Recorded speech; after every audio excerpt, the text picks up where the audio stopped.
જન્મ અને બાળલીલા. દ્વાપર યુગના અંત સમયે પૃથ્વી પર અધર્મ વધ્યો. રાક્ષસો અને ક્રૂર રાજાઓએ આતંક ફેલાવ્યો. પૃથ્વી માતાજી બ્રહ્માજી પાસે ગઈ અને વિનંતી કરી.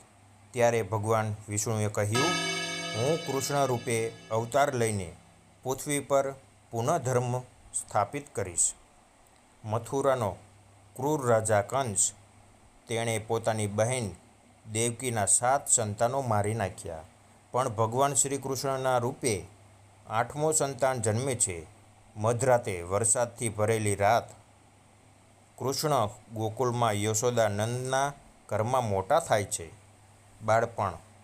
માખણ ચોરી, બાળમિત્રો સાથે લીલાલેર અને પૂતના તૃણાવર્ત જેવા રાક્ષસોનો વિનાશ કરે છે.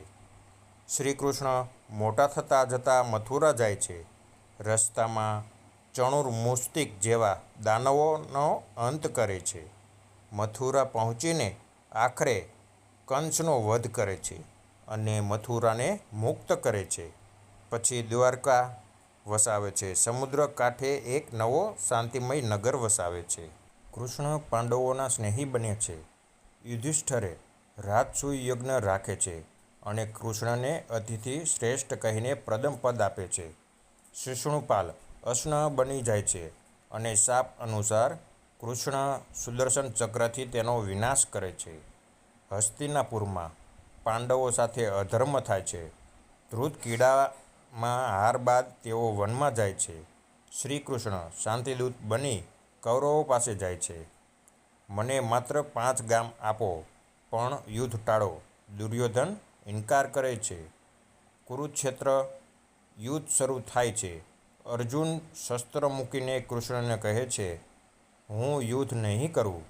ત્યારે કૃષ્ણ ઉપદેશ આપે છે, જે બને છે ભગવદ્ ગીતાના 700 શ્લોકો, જીવનનું મહાસાર. કૃષ્ણ કહે છે, ધર્મના પથ પર યુદ્ધ કરવું પાપ નથી. કર્મો કરો, ફળની ચિંતાને છોડો. અંતે પાંડવો જીતે છે. ધર્મ પૂર્ણ સ્થાપિત થાય છે.